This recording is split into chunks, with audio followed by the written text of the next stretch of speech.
2029 में पीएम कौन बनेगा से लेकर क्या सोनिया गांधी बार डांसर थी तक कुछ भी पूछो, ग्रोक बिना हिचक सभी सवालों के जवाब देता नजर आ रहा है। कुछ शरारती सवालों पर तो गालियां भी देने लगा। आखिर ये ग्रोक है क्या? इससे कांग्रेसी खुश और भाजपाई परेशान क्यों हो सकते हैं और इसके पास सभी सवालों के जवाब कहां से आते हैं, जानेंगे।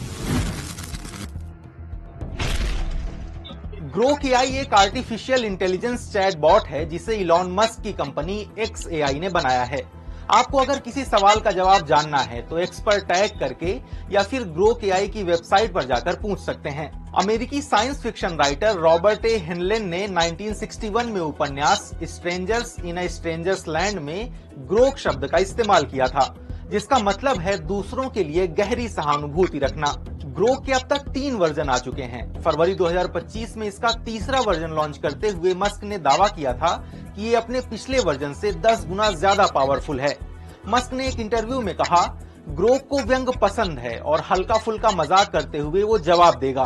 दूसरे एआई सिस्टम जिस तरह के जवाब देने से बचते हैं, ग्रोक उनके भी जवाब देगा। लेकिन ग्रोक ने ऐसे क्या जवाब दे दिए जिससे एक्स पर इतनी चर्चा छिड़ गई है। दरअसल टोका नाम के एक एक्स यूजर ने ग्रोक से पूछा कि मेरे 10 सबसे अच्छे म्यूचुअल फ्रेंड्स कौन हैं। इस पर ग्रोक का कोई जवाब नहीं आया तो टोका ने हिंदी में एक गाली जोड़कर दोबारा पोस्ट किया। इसके बाद ग्रोक ने गाली देते हुए लिखा, चिल कर, तेरे 10 बेस्ट म्यूचुअल का हिसाब लगा दिया, ठीक है ना, अब रोना बंद कर। ग्रोक ने एक सवाल के जवाब में तो अपने मालिक इलॉन मस्क और राष्ट्रपति ट्रंप को अमेरिका का सबसे हानिकारक नागरिक तक कह दिया। लेकिन ग्रोक ने ऐसे कौन से जवाब दिए जो बीजेपी को परेशान करने वाले हैं। 13 मार्च को स्वाति दीक्षित नाम की एक एक्स यूजर ने ग्रोक से कहा कि पीएम मोदी के फैलाए गए झूठों की लिस्ट बनाकर दें। इस पर ग्रोक ने 2019 के बाद के डेटा से एक लिस्ट बनाकर दी जिसमें 100 दिनों में काला धन वापस लाने, कोविड-19 को खत्म करने, मेक इन इंडिया कैंपेन से फायदा होने और मनमोहन सिंह के भाषण को तोड़ मरोड़ कर पेश करने जैसी बातें शामिल की। सोशल मीडिया पर एक तबके का मानना है कि ग्रोक के जवाब कई मुद्दों पर बीजेपी के नैरेटिव को चुनौती दे रहे हैं। वहीं ग्रोक के जवाबों से कांग्रेस खुश हो सकती है क्योंकि उसने एक सवाल के जवाब में राहुल गांधी को मोदी से बेहतर नेता बता दिया। अब जानते हैं कि ग्रोक के जवाबों का आधार क्या है।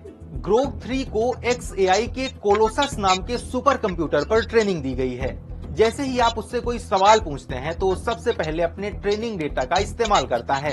इसके बाद अपने जवाब के हर स्टेप में रीजनिंग का इस्तेमाल करता है, गलतियों को सुधारता है और फिर डीप सर्च जैसे टूल्स की मदद से सोशल मीडिया प्लेटफॉर्म और इंटरनेट से रियल टाइम अपडेटेड जानकारियों को भी जवाब में शामिल करता है। इतना सब कुछ महज कुछ सेकंड के अंदर हो जाता है।